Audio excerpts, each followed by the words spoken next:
That last video, I kind of got cut off and I was going into it. So I said that there's two types of people, right? So if there's the individual, when you're going hard and you've got this drive and you've got goals and aspirations, you want more for your life. You want to be, do, have, give more. There's two types of people that could be in your circle, whether they're friends or family, right? There's people that are okay where they're at. They're okay, like they're genuinely okay. Like they're happy, they're okay, they're genuinely okay with just making it, or at the bare minimum of making it. Doesn't mean that they're a good or a bad person. Doesn't take anything away from them. So when you have this addition, like you have something that is here and you're shooting for it, they can't understand it. It creates friction. And then the other type of individual that's out there is the person that, I'm gonna put my phone right here for a second, right? On the windowsill. Then there's the individual that they know that they deserve more. They know that like they could actually have more. They know that that there's so much more to life. And I'm not just talking about material, but there's just so much more enjoyment to life. But they will kind of bargain with being okay with where they're at.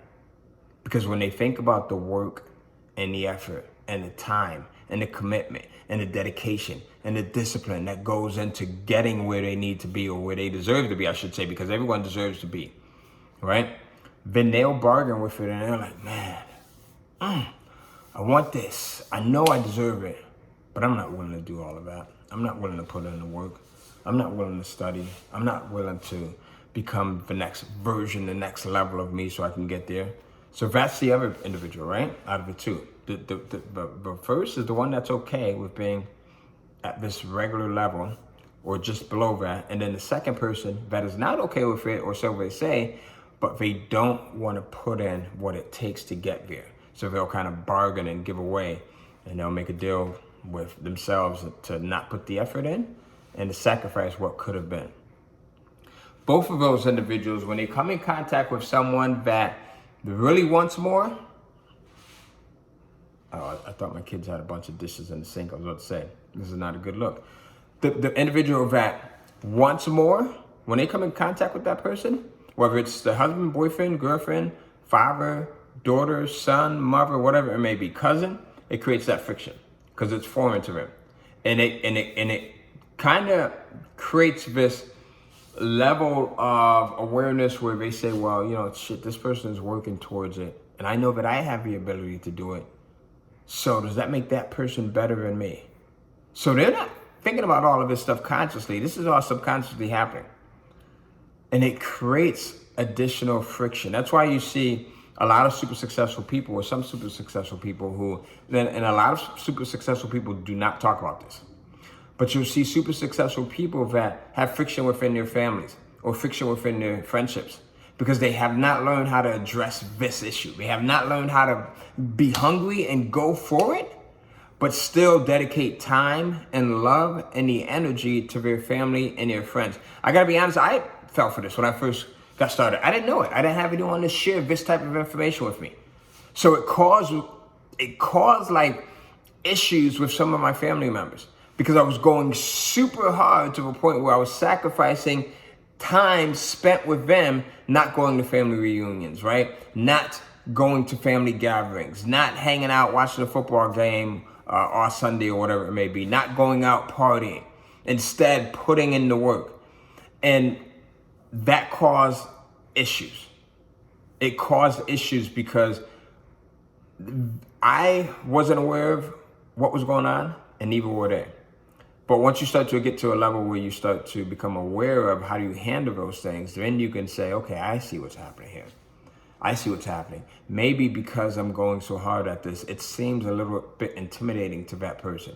They may not be even aware of it. They may not even be projecting this like consciously, but it may seem a little bit intimidating to them. Okay, I see what's happening here. And then there's other people where you say, okay, well, my gain translates to them that they're insignificant, or that there's loss. They're looking at their lives and they're saying, well, there's some comparison. Well, why can't I? Why don't I? Why am I not in this position? Why don't I have that? Right? Not just material stuff, but just everything. They'll look at relationships. They'll look at the material stuff. They'll look at, your level of happiness, and then question themselves and kind of create the separation and kind of demean themselves, lower themselves because they're not at the level where you're at, or they don't have that desire, right? So you see that happens a lot. And one of the ways that you can get past all of these scenarios is just by simply understanding that there's going to be times where you have to say, okay, I can put the work aside and focus on my family, focus on my friends, right? That doesn't mean that I have to go 100% and do this, but I have to do it in times of when it's mostly important. I have to do this when it's super important. There's got to be, I spent time yesterday with my daughter, so I picked her up from school. I'll give you an example of this. So my daughter's Summer, she's 13, right? So I picked her up from school. We screwed around. I went and got her a sports physical. She was supposed to go to ballet class. Supposed to be at ballet class at 6 o'clock. So I picked her up from school and we went in and got the sports physical. And I said, you know what? How about instead of ballet class, your mom's gonna be pissed, right? I know she's gonna be mad, but the hell with it. How about instead of ballet class, we just go out, we go have dinner and a movie? And she was like, yeah, let's do, like her eyes lit up. We went to go see Jungle Cruise. We had great food and it was an amazing time. Now I had a ton of work to do. Initially, I was like, okay, I'm gonna go pick her up from school, right? I'm gonna work on some work because she had like 2 hours from school to ballet. I'm gonna work on some work for those 2 hours, and then I'm gonna take her to ballet class, and then while she's at ballet class, I'm gonna work on some more work. And then when I pick her up, then I'll spend time with her. I cut all of that out. Last minute, I'm like, you know what? What the hell am I doing?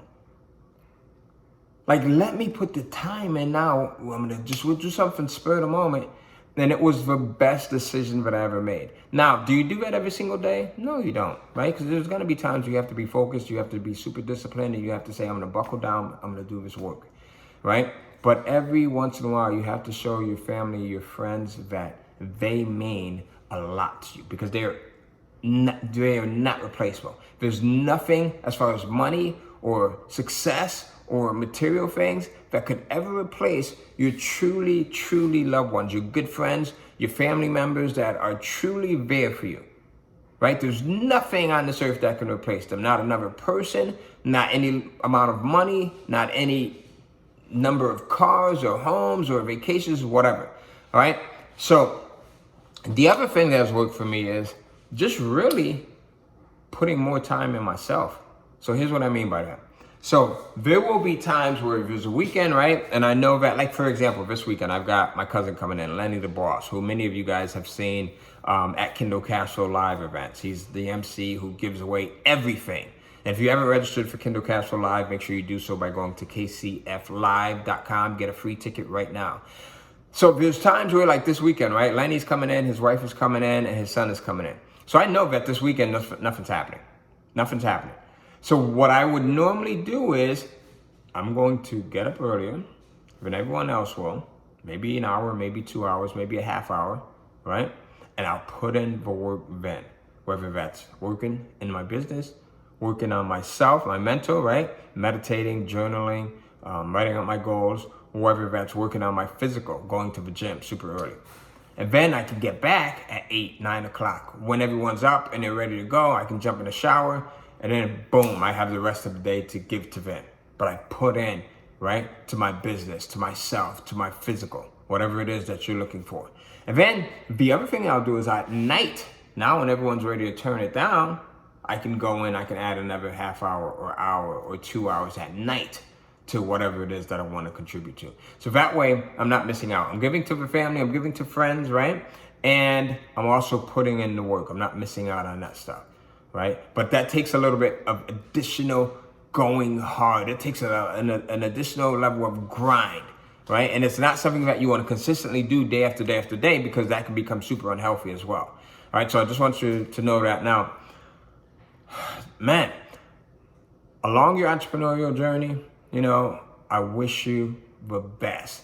If you guys ever have questions about any of this stuff, definitely ask me. That's what I'm here for. As I was telling them, the individual that I spoke to that's on my team who's going through some issues, right? like why, like what's the point of me having gone through all of this stuff and me learning and me overcoming the obstacles and, you know, and figuring all of this stuff out when I didn't have anyone, like I didn't have anyone to talk to about any of this stuff. Like I had to figure it out. So what's the point of me going through all of that if I cannot share it with the people that mean the most to me, including you? So if you've taken the time to watch this video this far, you mean a lot to me, all right? So any questions that you have, any comments, post them below. Let me know that you're listening to this stuff, all right? Hopefully I'm not creating these videos just to be creating them. So let me know. And the only way I know is when I see the subscriber count go up. So subscribe right now, hit the bell button, right? So that you get those notifications. And then also just give me a comment, even if it's just like, you know, hey, it doesn't have to be anything elaborate, but just let me know that you're listening and you're paying attention so that if you get value out of these types of videos, I can go in and I can continue to create them because trust me, I have made a lot of mistakes and things that I can share with you that will hopefully, when we turn these lights off, prevent you from making them. Ty Cohen, Kindle Cash Flow. I'll see you. Go over to KindleCashFlow.com. You can get a free copy of my new book, Kindle Publishing Secrets. Here it is right here, as a matter of fact. All right. In this book, I talk about how I've made literally millions and millions of dollars with Kindle and digital publishing. I'll see you soon. Go get it right now, KindleCashFlow.com.